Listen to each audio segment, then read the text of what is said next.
And are you surprised that Joe Biden doesn't get it? As you know, his approval rating has been sinking and sinking fast for a long time. Ever since, essentially, Afghanistan, things have got really bad for the president, with now almost 51% of people in a disapproving view of the president.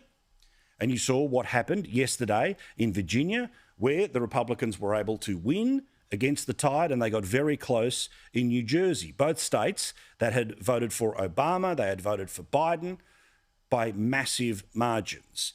Because the assumption was that the orange man would end up casting a shadow forever over one side of politics. But as I've told you multiple times, when elections go the way we want or not, no win is forever and no loss is forever.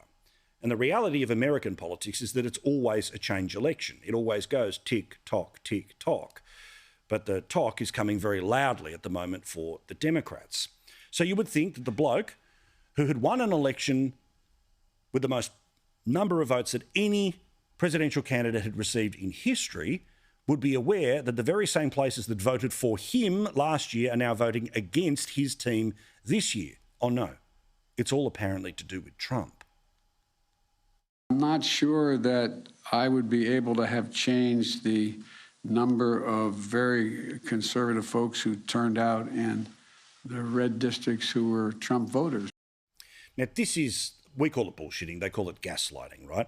Where you just tell an overt lie and just pretend that everyone has to go along with it.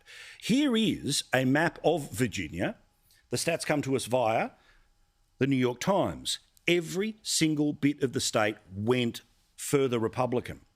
The bottom left of your screen is the hardcore Trump voters that he's talking about, but you can't win with just them. The very places up into the top right of your screen where Biden won big just a year ago, they are the places that increased the Republican vote. So it's not just people who are still pining for a Trump presidency. It is people who are rejecting the politics that Joe Biden promised he was not. Remember, he said that he was a moderate, but of course, he has allowed his party to become more activist than ever before. And now for the fun bit. Have you got your mug or a cup? Because here's some lefty tears.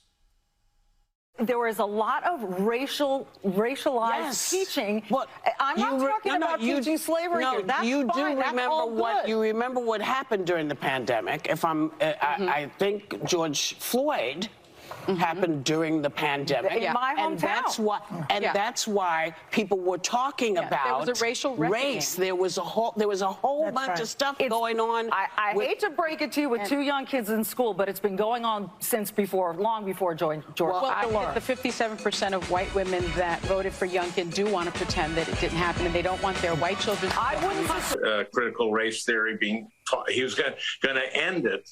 Being taught in our school. Well, it wasn't being taught in their schools. The racial priming that Republicans have engaged in successfully here tonight, the taking of fantasy land and making that a politically, quote unquote, real issue like critical race theory that is anything but. Well, I think what was very clear is that they were okay with the dog whistles of racism. It's just rubbish. This is the same part of America that reliably voted blue for Barack Obama to become president not once but twice. It voted for Joe Biden to become president and Kamala Harris to become vice president. It's ridiculous.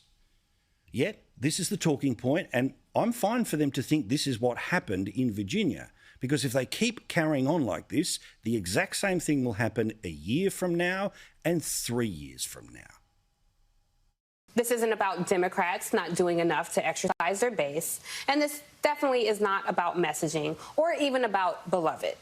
This is about the fact that a good chunk of voters out there are okay with white supremacy. Let's call a thing a thing. Actually, scratch that. They are more than okay.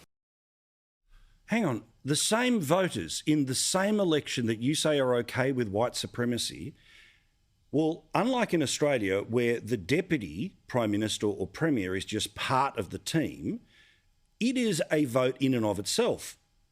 And the deputy to the Republican who won is a Republican herself, a woman who came from Jamaica, a woman who just doesn't sing from your song sheet.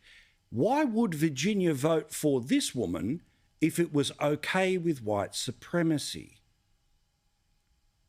because stoking that kind of soft white nationalism eventually leads to the hardcore stuff. I wish Joy Reid would invite me on her show. Let's see if she's woman enough to do that. I'd go in a heartbeat and we have a real discussion without Joy speaking about me behind my back, if you will. She talks about white supremacy. Does she know that I ran against a white supremacist? I mean, Joy, come on, get your facts straight and then come talk to me. Seriously, they keep banging on about white supremacy, but they voted for a Jamaican to be the deputy governor. And in Virginia, you can only run for one term at a time, which means she'll be the one who'll be the top of the Republican ticket in 4 years' time. Please. But they can live in their fantasy land. We'll live here in the real world.